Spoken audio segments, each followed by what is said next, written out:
Alright, so you want to learn how to play Clam God defense, right? Oh, yes, Daddy. If you were sliding on defense... No! Bro, just go, bro. Right now, hurry up. No! No! So don't do it. Yeah. Oh my god. Getting sexually harassed by screens. Oh my gosh, please, no. Don't touch me there. No. Get your hands off me. No! Unable to guard ISO players. No, please. Is this the power of a dribble guard? Yo, stop. I can't guard you, no, bro. No. Hit that like button for the YouTube algorithm. That shit was ass. Here was good, YT. It's your boy TFllash, aka Mr. 242, coming to you guys with another saucy. Bye. Not the bang. And I will be teaching you guys how to play Clam God defense. You wouldn't be sliding no more. You are going to be bouncing off screens. You might not even get screened. You know how to play defense in every game mode. 3v3 Pro and 5v5 quick game, all that, bro. So just hit that like button and subscribe if you haven't already. And let's get right to it. Gang. Alright, so first of all, I'm going to show you guys the best defensive settings now. Now, once you go to your controller settings, you'll see this right here called Defensive Assist with Intense D. Now, this is why you're sliding a lot, alright? Mine's at 25. I think I might have to bump it up to 30 because, bro, sliding is OD in this game. So I'll put mine at 30, and I suggest you guys do the same thing as well. Box out assist strength, I always had mine on 45. Like, I always knew about these settings, and 45 was the best thing that worked for me. I could easily box out. Even for a guard, I'm able to box out like 7-3 centers, all that. So you guys want to do that as well. Now, these are the badges I use as a point guard playing defense. Don't worry, centers, I got y'all as well. Right after I'm done with my guards, bro. So you need clams. First of all, you need to be able to follow the hip movement on your opponent, like when they're on the perimeter and stuff like that. You need clams on the highest it could be. Pick dodger. People set a lot of screens in this game, so you're going to need this badge so you can maneuver easily around the screens. But do not worry, guys, I have a secret tip that will help you not get affected by screens as much, so just stay tuned. Interceptor, you don't need this on anything higher than silver, bro. I don't care how much people you see got this on Hall of Fame. Trust me, it does not work. You will still be hitting the ball in the air. You just need it on silver, bro. Trust me. Intimidator for a guard.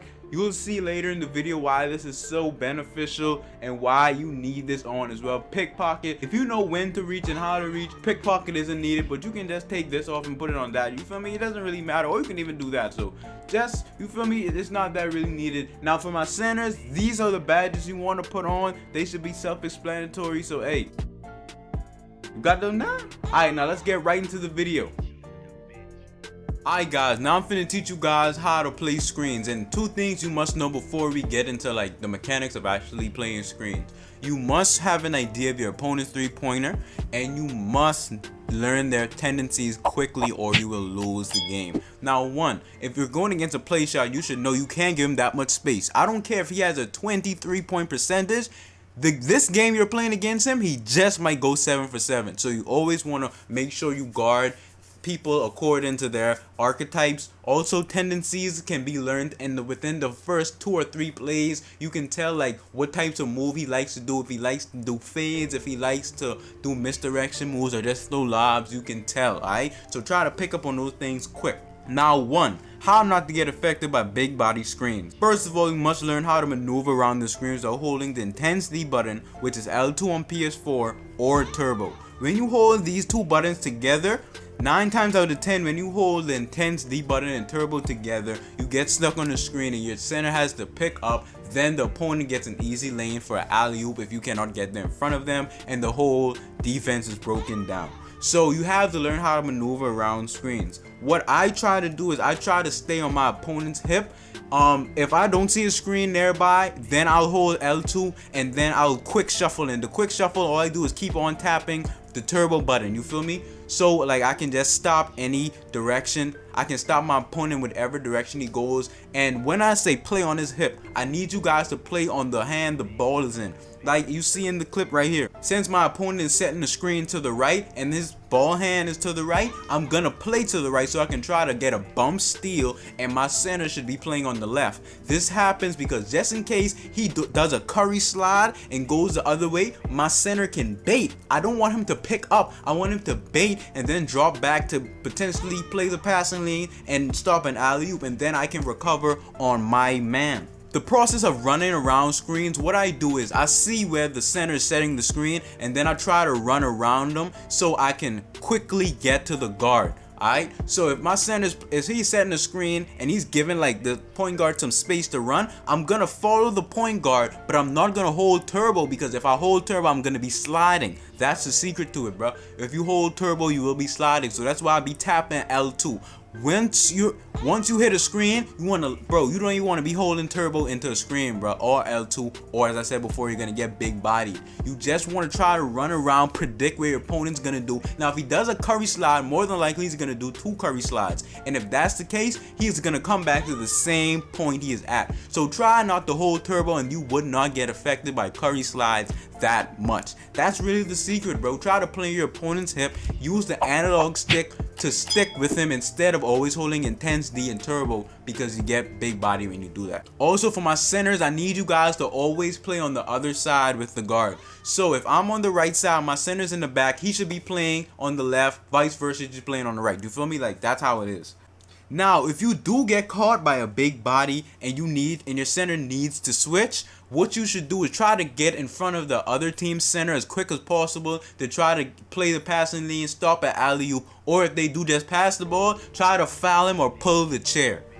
Now, to pull the chair, all you want to do is, while holding intense defense, start spamming your left analog stick and right analog stick up, and then you can potentially pull the chair. Now, I want you guys to play under the screen under these circumstances. If your opponent does not have that high of a 3-point rating and he likes to fade, not really that much of a standing still shooter, then you want to try to play underneath the screen. Do not try to play over, because if you try to play over, sometimes the opponent can get a speed boost and try to get a close shot or a fade. If your center has to pick up all the way all the time, that's an easy alley-oop that could have been prevented, alright? So try to play under the screens if you notice like you're playing against a player that likes to fade and he doesn't have that high of a 3-point rating. Now, you only want to switch. Switching is when, if I get hit by a big body and I cannot recover in time, my center can guard the guard, and that's why Hall of Fame clams is so important for a center as well.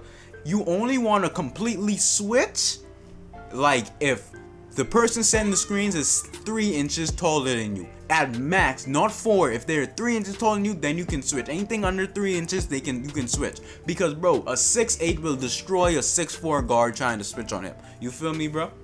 Especially if the other team has a stretch 4 or something, you guys can switch, because the center should be able to guard the guard, and you can just pick up on the stretch because he can't really bully you because your strength are about equal. Now, you want to play over the screen and chase the guard if he can shoot, or if he can shoot. But to do this, you have to be able to know how to maneuver around the screen so you don't get hit by a big body. Like, for example, if you see how I'm doing right now in this clip, I'm trying to run around him, but my fault, what I'm doing is I'm holding turbo. I shouldn't be holding turbo. I should be playing more to his ball hand so he can just so I can get a bump steal off of him.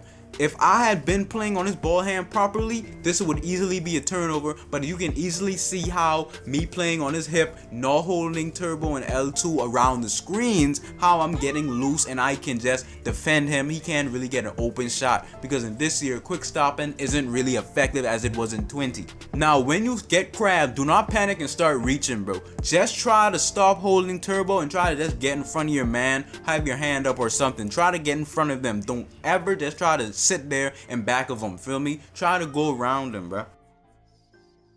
Now, I'm gonna teach you guys how to play ISO. Now, to play ISO, you mainly want to play the ball hand of the guard, because he's more than likely to speed boost in the hand the ball is in. So if someone's ISOing you and they're like repeatedly speed boosting their right hand, or they're spamming curry slides, remember, 2 curry slides and they're more than likely already tired. So when you see someone curry slide, you don't want to bite for it yet. Wait for them to come back to you, because they're probably gonna do 2 curry slides. And if it looks like they're about to run in the paint, don't be quick to hold R2 unless you are completely sure. That's why I be tapping R2 when I'm playing ISO, because as soon as the opponent sees you're not playing intense D no more, they're gonna do a misdirection move and then you're gonna be lost. That's why I recommend just tapping R2 so you don't really be sliding, tapping L2 as well. And it just comes down to the feel of the game. You're going to have to get in the feel and actually do what I'm talking about for you to feel what I'm saying. And you want to try to bait the 3. Give him a little bit space to shoot and then close in quickly. Do not not give him so much space to where it's a wide open three-pointer.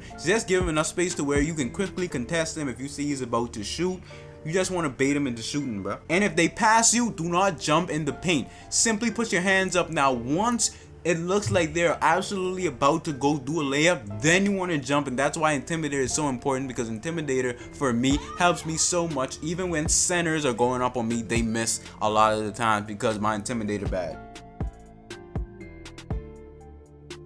Now, how to play defense on the threes. You basically just want to do exactly what I said on the twos in terms of playing defense. But if you are guarding the shooter in the corner, what I suggest you guys to do is you want to bait a lot. So if you see like the opponent's center is going in for a cut but your teammates open in the corner, you want to bait like you're about to stop an alley-oop or try to play in the passing lane for the center, and then you want to quickly run back to the shooter to try to get an interception steal. That's how you see me in the clip doing right here.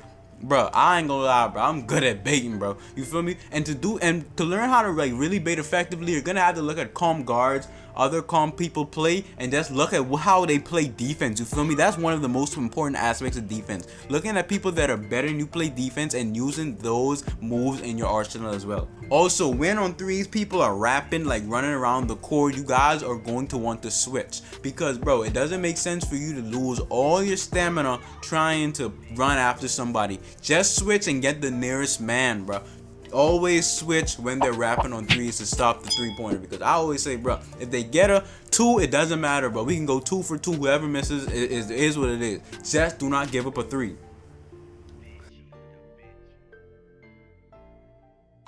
And how to play defense on Pro Am 5v5 and Rec. What me and my teammates do is we usually play 3-2 if there are 3 perimeter shooters on the court. And what perimeter shooters like to do, they like to sit like on the wing and like the middle of the court, bro. So what I suggest you guys do, have one guard in the middle, one guard on the top of the right wing, one guard on top of the left wing, or a lockdown on top of the left wing. And then the 2 big men should be like, you feel me, just guarding their man. One really, you feel me, that's how you should play, bro.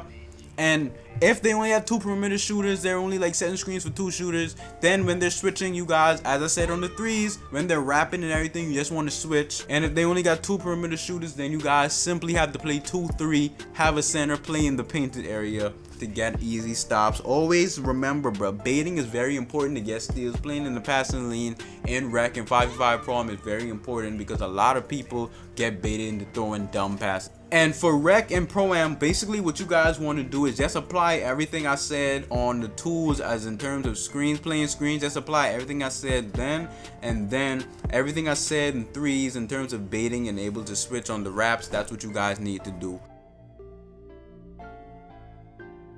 Now, for all my guys that's tired of getting dunked on from slashers and other centers, bro, what you guys have to do is you don't want to play too much in the paint to where you can get a contact dunk animation. You don't want to get dunked on, so don't play that much into the paint. What you also can do is try to play them by the mid-range, so they don't even get a head start to try to get a dunking animation on you. You want to try to stop them. And if they are in the paint, if someone gets a rebound on you, they're in the paint, do not jump until you're sure they're about to go up, because if you jump, you can just give up 2 points just like that. Because most of the time, people aren't even about to go up on you. They're just gonna wait for you to jump, and then they're gonna go up. Alright, so thank you guys for watching the video. That's basically how to play defense in NBA 2K21. These ideologies and how to play defense, these methods, it can be used on next gen, current gen. It's just basic basketball, bro. So thank you guys for watching the video. Please like, comment, subscribe if you haven't already. TGTG SACOD 242. We yo. Hashtag Flash Mafia. Hashtag let's get this gang. 30K.